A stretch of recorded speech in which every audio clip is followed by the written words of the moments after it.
Quisiera llamar nuestra atención entonces hoy al pasaje que nos toca y es 1 Timoteo capítulo 4. 1 Timoteo capítulo 4, versículos del 6 al 10. 1 Timoteo 4, versículos 6 al 10, lo hemos leído hace un momento. Y yo no sé si al haber estudiado ya más de la mitad de una de las cartas pastorales, espero que ya haya quedado bien claro que esta carta no es solo para los pastores, ¿verdad? Y es que una de las cosas que han visto en los últimos domingos es cómo la piedad es un tema importante para Pablo, ya que de las 15 ocasiones que aparece en el Nuevo Testamento, 8 aparecen aquí en 1 Timoteo. El pastor Luis lo definió de la siguiente manera: piedad es estar consciente de que vivimos bajo la autoridad de Dios, en la presencia de Dios y para la gloria de Dios. La piedad es la forma en que nuestras vidas honran a Dios en nuestras acciones, no solo religiosas, que fácilmente podrían adquirir esa connotación de piedad.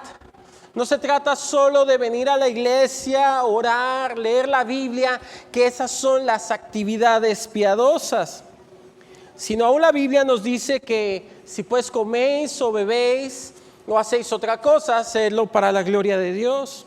Todas nuestras actitudes, vistas o no, todos nuestros pensamientos, aún los más secretos, son vistos y juzgados por el Dios viviente. Y mis hermanos, entonces cuando estamos hablando de piedad, no estamos hablando de cualquier cosa. Eso nos debe de poner en un lugar de temor reverente. Piensen en lo que dice el salmista: Jehová, si mirares a los pecados, ¿quién, oh Señor, podrá mantenerse? De la misma manera el apóstol Juan dice en Apocalipsis 6:17: porque el gran día de su ira ha llegado, ¿quién podrá sostenerse en pie? ¿Quién podrá ser irreprensible para ser pastor o diácono, como hemos visto en semanas pasadas? Sin embargo, volvemos al Evangelio y este se centra en él. Vimos este pasaje de Timoteo 3, versículo 14 al 15, y cómo la base sólida se encuentra en Cristo. Su iglesia, la casa de Dios, esta familia de fe está sobre ese misterio de la piedad. Ese evangelio del Jesucristo encarnado, vindicado en su resurrección, ascendido, anunciado, proclamado, creído para salvación de todos los hombres. Es lo que decía el apóstol al inicio de la carta: doy gracias a mi Dios, a Cristo Jesús mi Señor, porque me tuvo por fiel poniéndome en el ministerio, habiendo yo sido antes blasfemo, perseguidor e injuriador, mas fui recibido a misericordia, porque lo hice por ignorancia, en incredulidad. El evangelio de la gracia de Dios nos muestra que todo se centra en Él, y que su gracia fue más abundante con la fe y el amor que es en Cristo Jesús. Pablo termina esa sección diciendo: palabra fiel y digna de ser recibida por todos, que Cristo Jesús vino al mundo para salvar a los pecadores, de los cuales yo soy el primero. Hermanos, si no fuera por Jesucristo, ¿quién de nosotros podría mantenerse en pie? Y la semana pasada veíamos una advertencia. Puede que haya gente que parece que pertenece exteriormente a la iglesia por su tiempo en nuestras filas, por los ministerios que ha llevado a cabo, Aún porque pudieran considerarse doctores de la ley, pero como dice el capítulo 1, no entienden ni lo que hablan ni lo que afirman, como fue el caso de Himeneo y Alejandro. Y entonces nuestro pasaje comienza ahí: si esto enseñas a los hermanos. Si esto enseñas a los hermanos. Estas enseñanzas las necesita la iglesia para que la iglesia sepa cómo conducirse en la misma iglesia. Esto es tan importante para Timoteo como para nosotros hoy. Es importante que nosotros sepamos, incluso identificar, que en los postreros tiempos algunos apostatarán de la fe. Eso es tan valioso. De manera que este pasaje que nos dice: si esto enseñas a los hermanos, serás buen ministro de Jesucristo, al igual que todos los pasajes pasados, no debe de aludirse como un pasaje exclusivo a cierto sector de la iglesia o al liderazgo de la iglesia, sino que esta mañana queremos preguntarnos: ¿qué nos dice este pasaje a todos los creyentes? O dicho de otra manera, este pasaje que me dice a mí, que tal vez yo todavía no tengo un ministerio, tal vez estoy esperando la membresía, tal vez soy visitante, o tal vez llevo muchos años aquí, pero no estoy desempeñando un ministerio. Este pasaje dice: si esto enseñas a los hermanos, serás buen ministro de Jesucristo. Y entonces vamos a contestarnos dos preguntas a lo largo de este pasaje. La primera es: ¿quiénes son buenos ministros de Jesucristo? ¿Quiénes son buenos ministros de Jesucristo?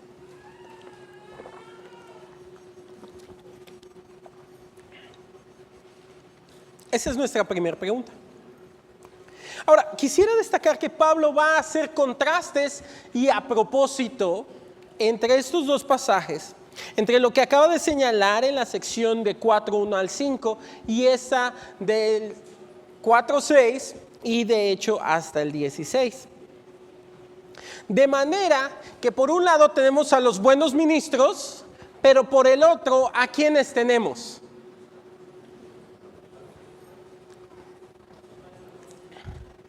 ¿Verdad que cuando vamos al otro pasaje como que hay varias descripciones? ¿Verdad? No hay una sola. Yo, por ejemplo, le puse los mentirosos. Pero también nos dice, pues, que ellos apostatan de la fe. Nos habla de las doctrinas de demonios, nos habla de los espíritus engañadores. Pero ahí está el contraste.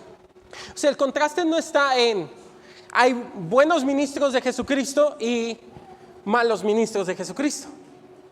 No es, de hecho, y nosotros quisiéramos ampliar, tal vez nosotros estaríamos pensando en los buenos, los regulares, los pasalones y ya los malos.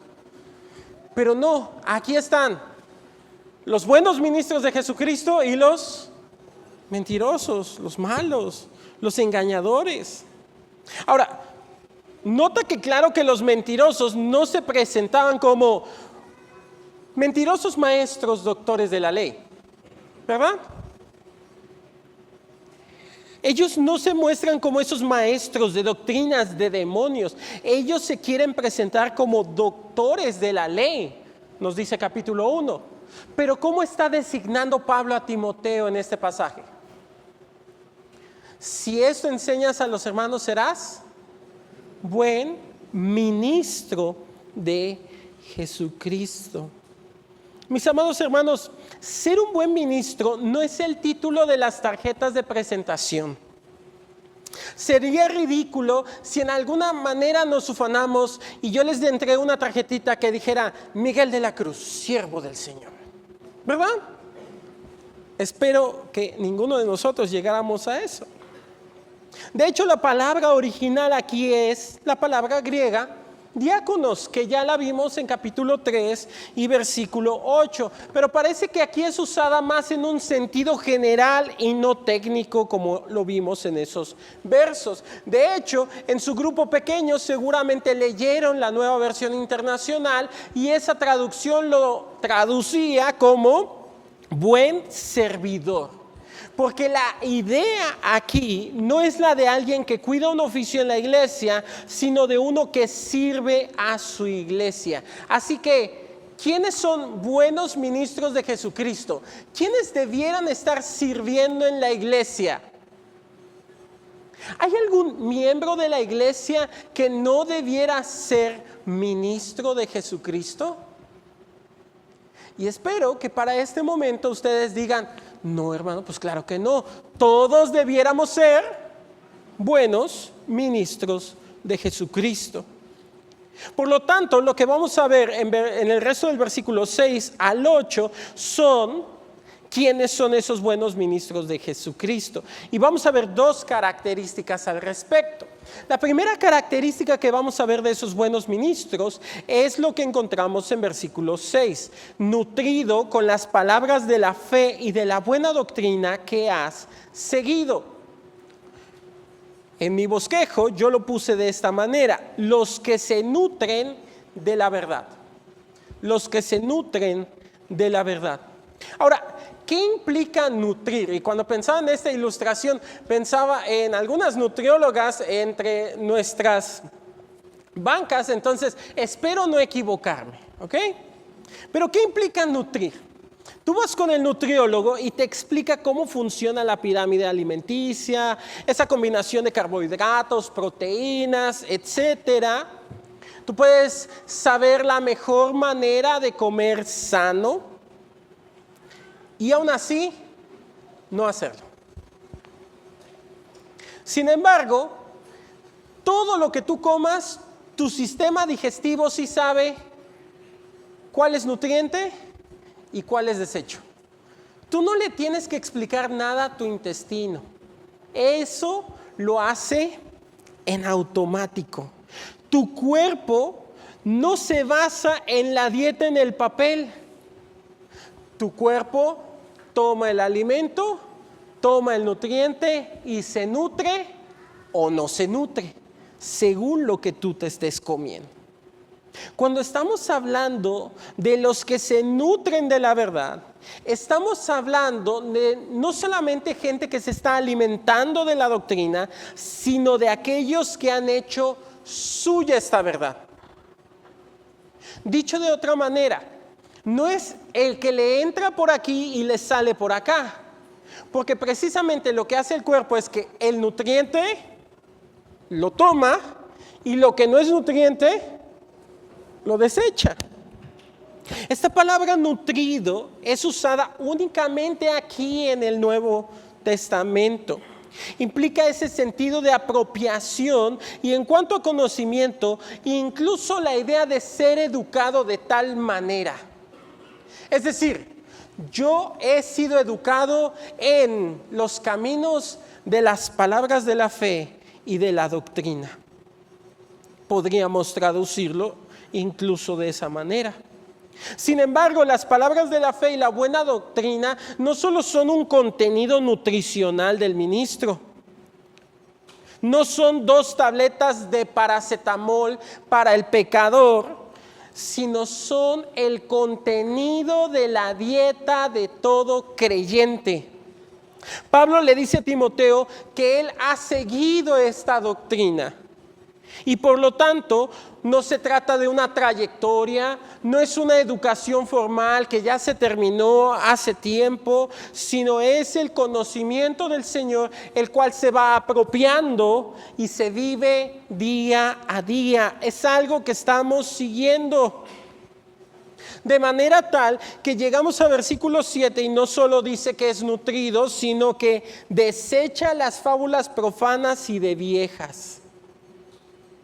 Es decir, no solo se requiere adquirir, sino también desechar.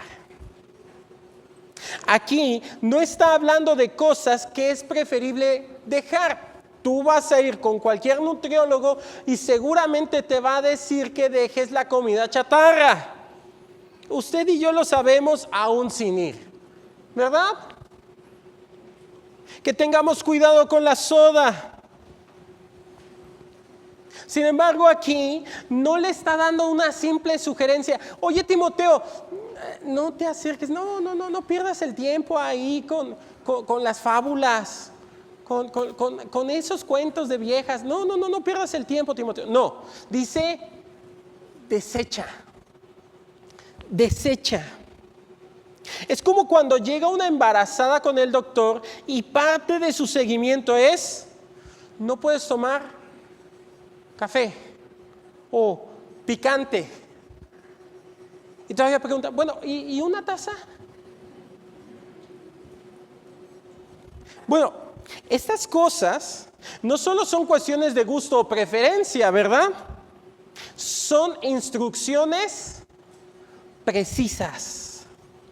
De manera que cuando nos acercamos a esas fábulas profanas y de viejas, no estamos ante cosas que debiéramos considerar como diferencias de opinión, sino literalmente la palabra fábulas, ustedes tal vez lo vieron en sus grupos pequeños, significa mitos, cosas que no son verdad. Y el hecho de que les llame profanas quiere decir que precisamente no son santas. Si un mito no me va a llevar a la santidad, si esta enseñanza no me va a llevar a la piedad, ¿qué hago? Lo desecho. Además, el apóstol añade una descripción que seguro las personas de Éfeso comprendían, y es y de viejas. Y yo le decía al grupo pequeño, ¿y sabe qué significa eso? ¿Y de viejas? ¿Y a qué conclusión llegamos? Pues que sí, eso significa y de viejas. Y es que en una cultura donde no había preparación académica para la mujer, normalmente se asociaba que entonces una mujer anciana era una mujer crédula, era una mujer que todo se creía y que entonces ese y de viejas nosotros lo diríamos en nuestro diálogo así como que desecha esos cuentos de niños. O sea, esas cosas que, ay no, o sea, ¿cómo te vas a creer eso? ¿Ok? Ahora, vamos a ver en capítulo 5 que precisamente hay mujeres en la iglesia que sí están ociosas, calumniando, yendo de casa en casa, no predicando el evangelio, sino entremetidas y metiéndose en lo ajeno. Entonces, hay que tener cuidado. Pero aquí va directamente al punto de ¿qué estás escuchando? Porque ya vimos la semana pasada, ¿cuál fue el problema de los que apostataron de la fe? Que escucharon. ¿Y qué está diciendo Pablo a Timoteo? Deséchalo. Hermanos, ¿de qué nos llenamos?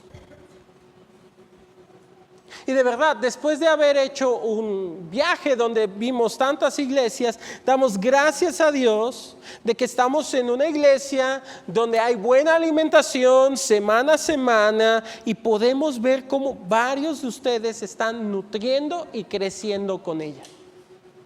Muchos de ustedes se están apropiando de la verdad que están escuchando. Sin embargo, de lunes a sábado, ¿qué es lo que lees? ¿Qué otras voces escuchas? Y por cierto, ese no es el problema. O sea, nosotros como pastores no estamos peleados con que tú estés escuchando otros pastores, con que tú estés escuchando otros hermanos, pero ¿cuál es el problema? Si tú no puedes filtrar la información que recibes a través de la Biblia, entonces todo eso tú lo estás consumiendo, a veces hasta tragando. Incluso podría ser fácil caer simplemente en un consumismo teológico, una cabeza llena, o en este caso una panza llena, pero no nutrida. No estamos apropiándonos de la verdad. Ahora, ¿qué pasa cuando de lo que te estás llenando es de la casa de los famosos? Pues ahí no creo que haya mucho nutriente. Mis amados hermanos, un buen ministro de Jesucristo es los que se nutren de la verdad, pero inciso B, también son los que se ejercitan en la piedad. Los que se ejercitan en la piedad. Nota lo que dice el versículo 7 en la segunda parte. Ejercítate para la piedad. ¿Me ayudan a leer el 8? Porque el ejercicio corporal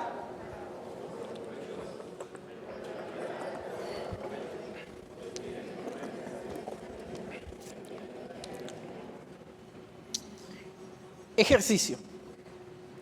La palabra que usa es el verbo gimnazo y el sustantivo gimnasia. ¿Y a qué le suena?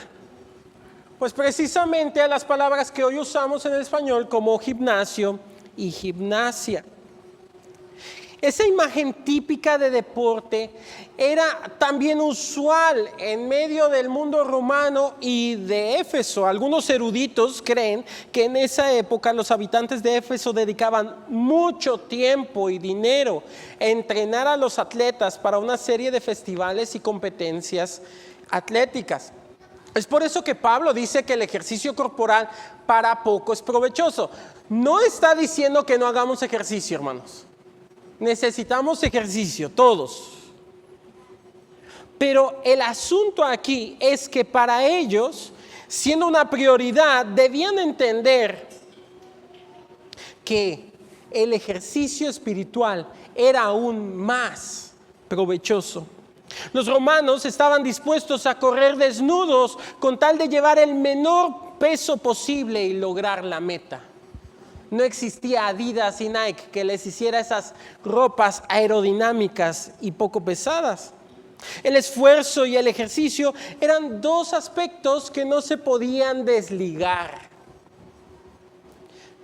Pero el versículo 7 nos da una instrucción precisa. Ejercítate para la piedad.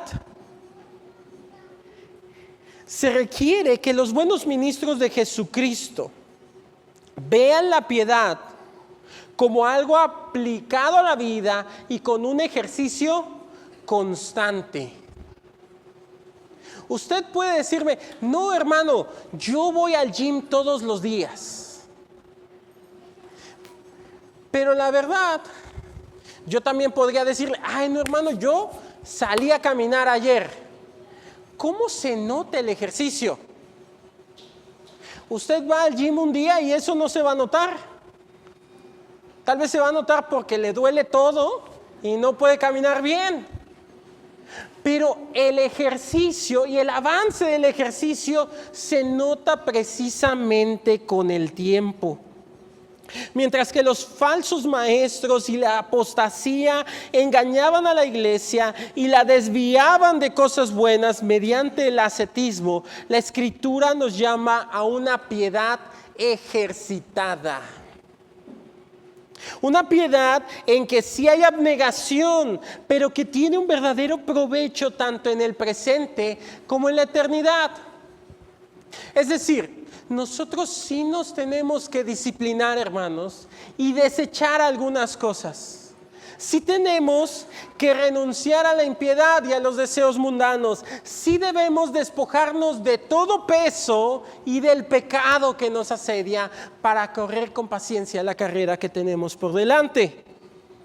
Pablo dijo en 1 Corintios 9, así que yo de esta manera corro, no como la aventura, de esta manera peleo, no como quien golpea el aire, sino que golpeo mi cuerpo y lo pongo por servidumbre, no sea que habiendo sido heraldo para otros, yo mismo venga a ser eliminado. Y de ahí la importancia de una piedad ejercitada. ¿Por qué? Porque no importa que usted haya tenido mucho avance en la piedad, si usted deja la piedad, es lo mismo que el ejercicio.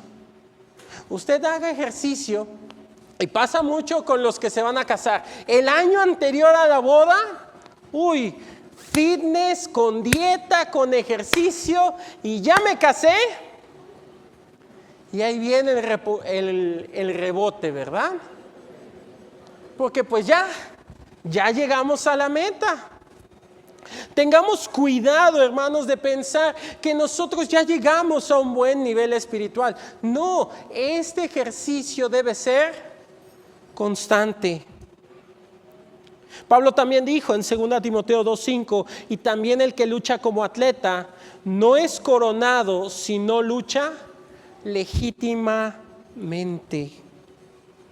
Hermanos, esto no se trata de autoflagelación, sino de disciplina. Una disciplina en la cual nuestra piedad crece. Por eso les llamamos disciplinas espirituales. Estas disciplinas espirituales son parte de esto mismo. Nosotros leemos nuestra Biblia, dedicamos tiempo a la oración, a la memorización y meditación de las Escrituras. Nos dedicamos a congregarnos fielmente porque son medios para nuestro crecimiento espiritual. De hecho, ¿se acuerdan que la Nueva Biblia de las Américas tradujo esta parte de ejercítate para la piedad como disciplínate a ti mismo para la piedad? Muchas veces nosotros estamos esperando que alguien venga y nos diga, ya, vamos, crece. Estamos esperando al coach. Y en ese sentido, sí, tenemos un sentido de iglesia, pero queridos hermanos, usted y yo nos tenemos que disciplinar a sí mismos para la piedad.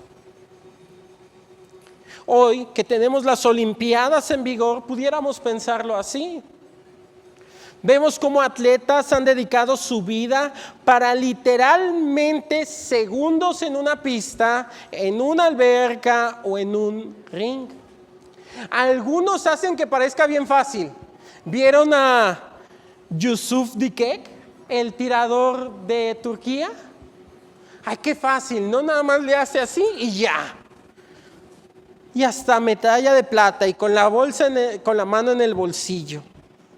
Otros nos impresionan, como la mexicana Ana Valencia, quien ganó una medalla de bronce en tiro con arco. Oye, en bronce, pero sí lo hizo bien.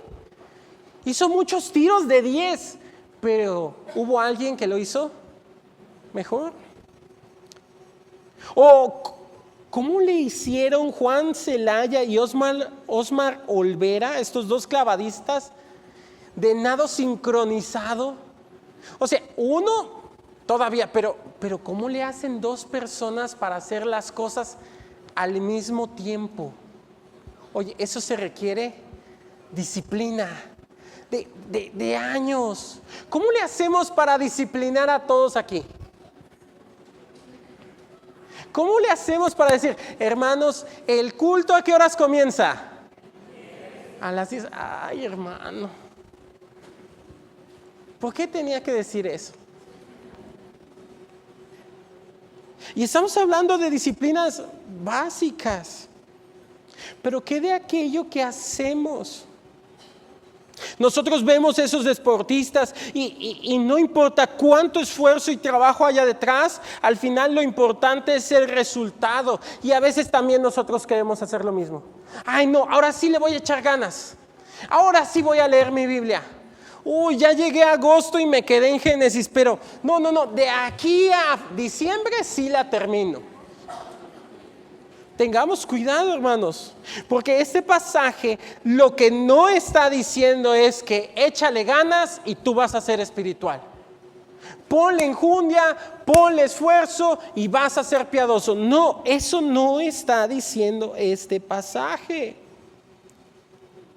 Es por eso que muchas veces algunos creyentes se autocastigan por sus pecados porque piensan que así serán más piadosos.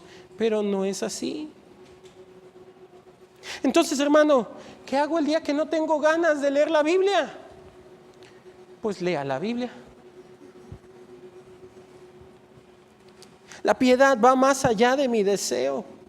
Abarca acciones que realizamos en pro de que crezca nuestra relación con el Señor, porque este libro no es un simple libro, el Espíritu Santo obra a través de este libro.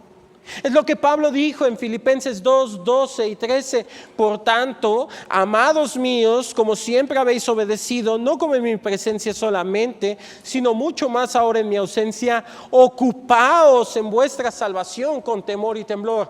Hay un punto de ejercicio, hay un punto de esfuerzo, hay un punto de trabajo. Pero noten lo que sigue diciendo el pasaje, porque Dios es el que en vosotros produce así el querer como el hacer por su buena voluntad. ¿No tiene ganas de leer la Biblia? ¿Por qué no ora para que Dios le dé ganas? Es que tampoco tengo ganas de orar. Pues sí. Pero entonces, tengamos cuidado de no estar apagando el Espíritu, de no contristar al Espíritu. A veces llevamos una racha larga así. A veces tomamos mucho tiempo. Y puede que a veces digamos, es que son vacaciones.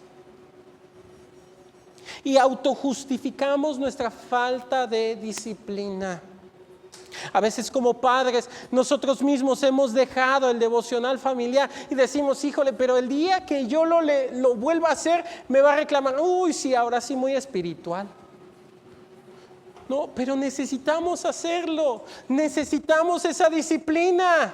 Piensa en aquel enfermo que llega delante del doctor, es que nunca me cuidé. Pues sí, ahora hay que cuidarse. Ahora hay que hacer un cambio. Jerry Bridges, en su libro Las disciplinas de la gracia, lo ejemplifica como dos alas de un avión. El verdadero creyente no puede volar sin la dependencia del Señor, pero tampoco puede volar sin las disciplinas de esa gracia otorgada en la salvación a todo pecador arrepentido.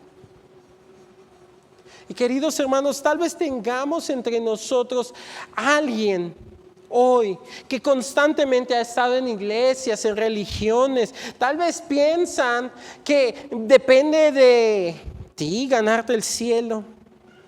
Tal vez sigues pensando que Dios mide todas tus obras buenas para darte un lugar, pero no es así. Es en el sacrificio de Jesucristo en la cruz que nosotros hallamos ese camino que Jesús dice, oye, nadie viene al Padre si no es por mí. Pero querido hermano también que estás aquí, déjame recordarte que debemos ejercitar la piedad. Si nosotros queremos ver el resultado del ejercicio, no se ve en un día, sino en la constancia de los días, de los meses y los años. Se ve en el crecimiento. Tal vez hoy no nos demos cuenta de quien no leyó su Biblia porque no la abrió desde el culto pasado. Tal vez no nos demos cuenta de quien no oró o quien se nutrió de Netflix toda la semana. Pero mis queridos hermanos, cuando la iglesia comience a ejercitar la piedad, nos vamos a dar cuenta. Cuando comencemos a tomar en serio las disciplinas espirituales, esa piedad va a salir a relucir.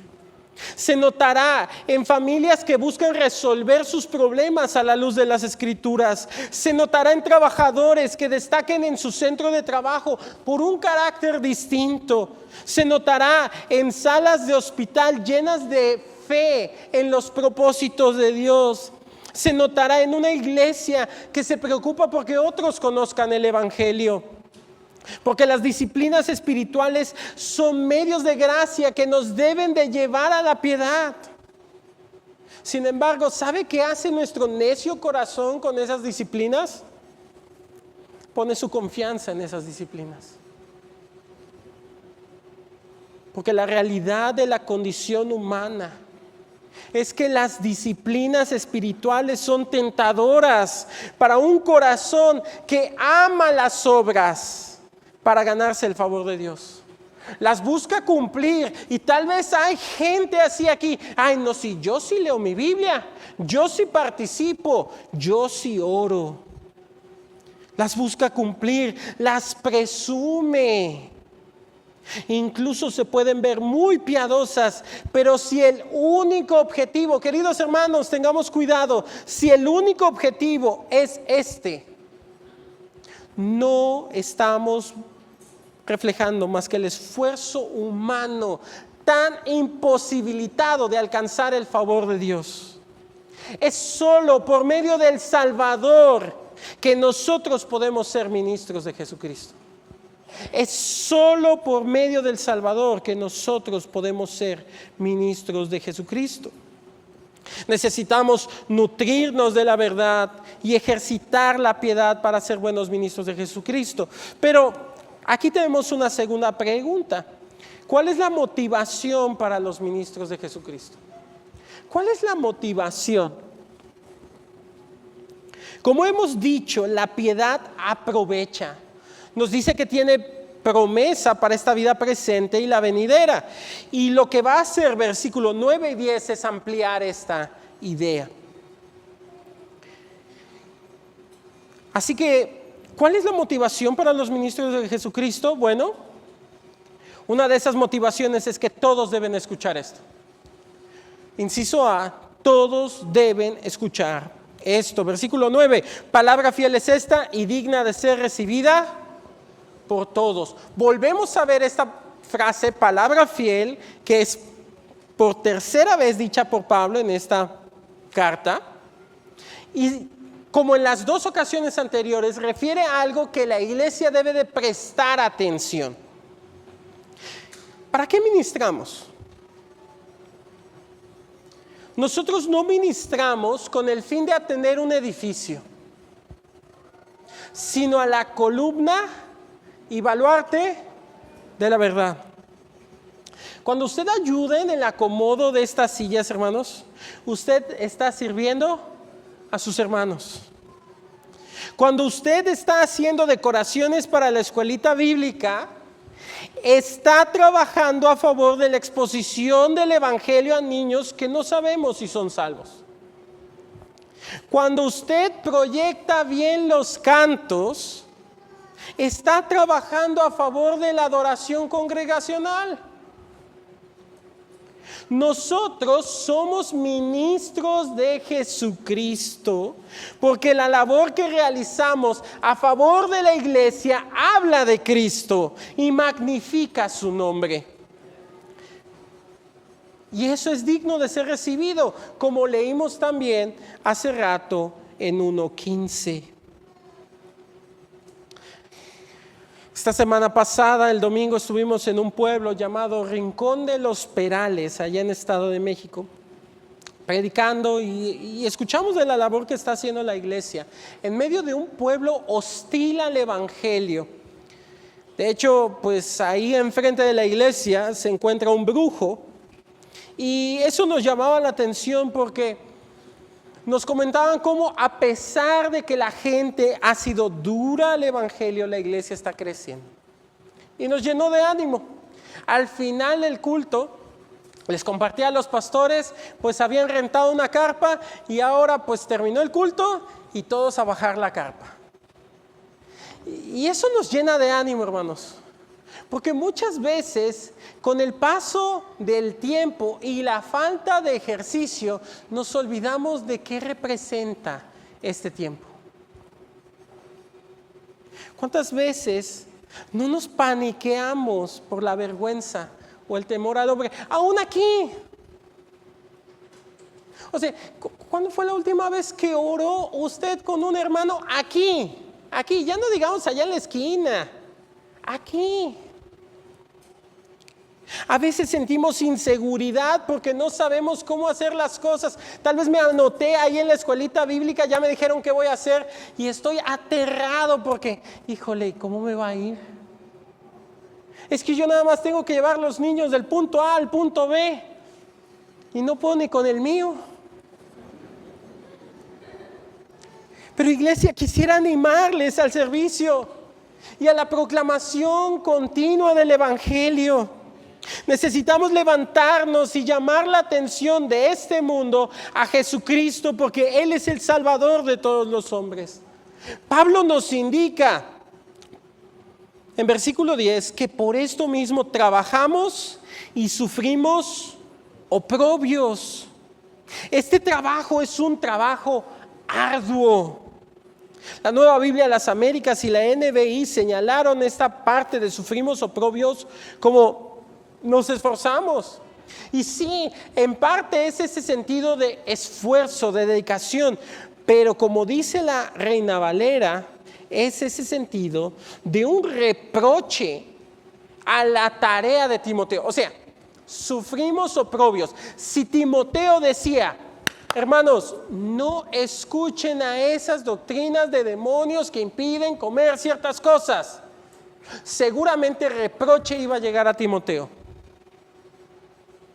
Así como llegó a Pablo y así como te puede llegar a ti y a mí. ¿Qué pasa, joven, si tú te pones a conversar con un chico y de repente escuchas acerca de algo que tú consideras que no debiera de estar viendo aquel? ¿Qué dirás? ¿Cómo responderás? Esa piedad ejercitada nos debe de llevar incluso a confrontar el pecado. ¿Y cómo nos cuesta eso? Pero debemos recordar que una de las motivaciones es que todos deben escuchar esto. Y una segunda motivación es lo que encontramos en versículo 10. Luego de decir que por esto trabajamos y sufrimos oprobios, dice, porque esperamos en el Dios viviente, que es el Salvador de todos los hombres, mayormente de los que creen. ¿Cuál es la motivación de estos ministros? Bueno, pues que toda esperanza está en Él. Toda esperanza está en Él. Pablo nos ha dicho que la promesa está en la vida presente y la venidera. Hermanos, la piedad nos debe de llevar a una vida activa, plena e integral. La vida piadosa no es lo que vivimos solamente el domingo, no es solo lo que pasa en los grupos pequeños, es lo que nosotros como padres de familia, como hijos, como trabajadores o estudiantes, como gente de la tercera edad, estamos reflejando cuando vamos a la tienda, cuando vamos al mandado, cuando vamos al trabajo, cuando nos acostamos y cuando nos levantamos. Es la manera en que el Dios viviente se vuelve el centro de nuestra vida, porque estaremos no solo con Él ahora, sino estaremos para siempre con el Señor. La vida es muchísimo mejor con Él, pero la vida sin Él no es vida, es muerte y condenación. Por eso nuestra esperanza se encuentra en Él. Toda esperanza está en Él. Él es el único Salvador. Hechos 4:12 dice que en ningún otro hay salvación, porque no hay otro nombre bajo el cielo dado a los hombres en el cual podamos ser salvos. Es por eso que esta última frase, que yo sé que seguramente fue de debate en sus grupos pequeños, de el Salvador de todos los hombres, mayormente de los que creen, no trata de universalismo. Y a pesar del reto de interpretación, nos debe de recordar que nadie puede ser salvado fuera de Jesucristo. Es decir, si alguien es salvo, ¿quién es su Salvador? Cristo. Él es el Salvador de todos los hombres. Algunos comentaristas señalan cómo el uso de esta palabra en el Antiguo Testamento refería a un libertador y que podríamos entenderlo así, pero Pablo ha usado esta palabra Salvador antes. Y creo que es más preciso entender que si alguien va a ser salvo, solo puede ser salvo por Jesucristo. ¿Y qué condición deben de llenar para ser salvos? Deben de creer.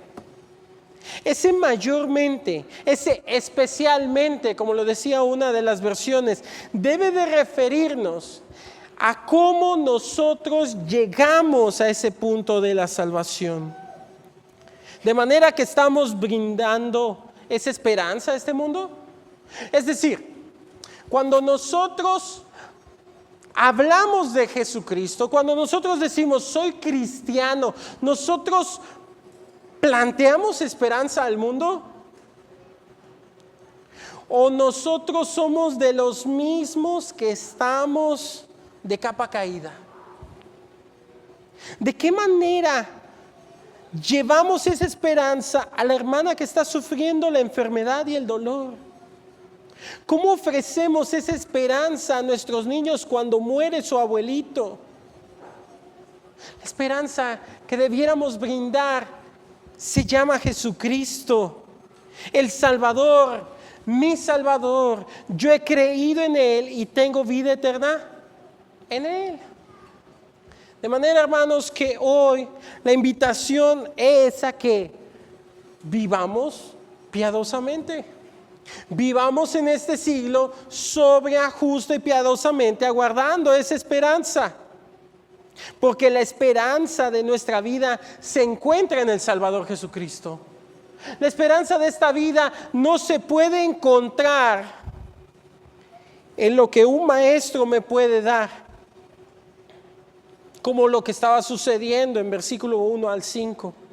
No se puede encontrar en falsas fábulas profanas que me llevan a la impiedad. Se debe encontrar en esas palabras de fe, en esa doctrina, en esa piedad que no solo trae bendición a mi vida presente, sino me pone mi mira en la eternidad. Es por eso que tú debes trabajar para la piedad. Porque la esperanza de nuestra vida se encuentra en el Salvador Jesucristo. Tú debes trabajar para la piedad. ¿Qué puedes hacer para la piedad hoy? ¿Qué puedes hacer para crecer en esa piedad hoy?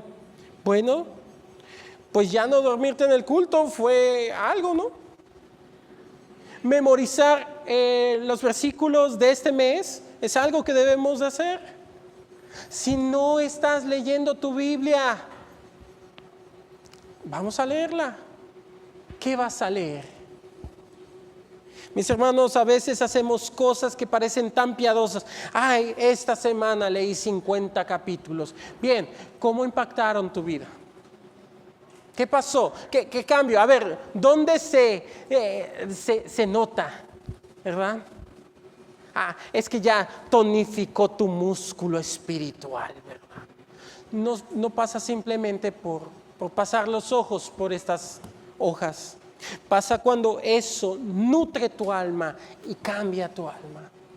Así que quisiera llevarnos esta mañana, hermanos, a una piedad ejercitada, una piedad que busca que el Señor cambie nuestras vidas, porque el Dios viviente se vuelve el centro de nuestras vidas.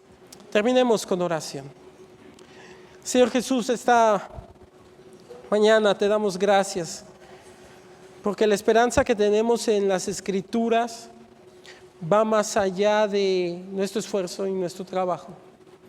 Pablo dijo que trabajaba arduamente por el ministerio y seguramente también por su piedad personal. Y ruego, Señor, que como iglesia podamos crecer en eso. A veces nos da tanto miedo preguntarle a una persona qué leyó, porque sabemos que nos va a preguntar qué leímos nosotros. A veces nos da tanta facilidad, Señor, hablar de cosas tan triviales como el fútbol, como el trabajo, y olvidarnos de que el Evangelio cambia también esas cosas. Y pido, Señor, que nuestras familias, nuestros trabajos, nuestras relaciones puedan ser transformadas por tu verdad. Ayúdanos, Señor, ayúdanos, porque todos necesitamos crecer en esto.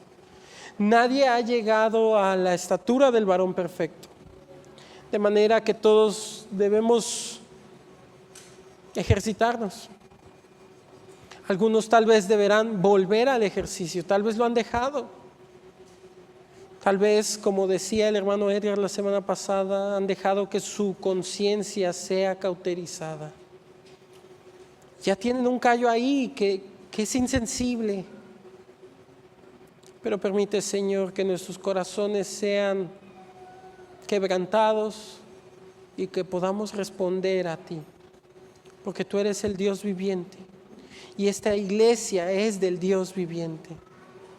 Rogamos que Jesucristo sea anunciado no solo desde el púlpito, sino en nuestras vidas, en la crianza de nuestros hijos, en la manera en que nuestros matrimonios se desenvuelven, en la manera en que desempeñamos nuestra función laboral. Que tú seas glorificado en todo. Lo rogamos en Jesús. Amén.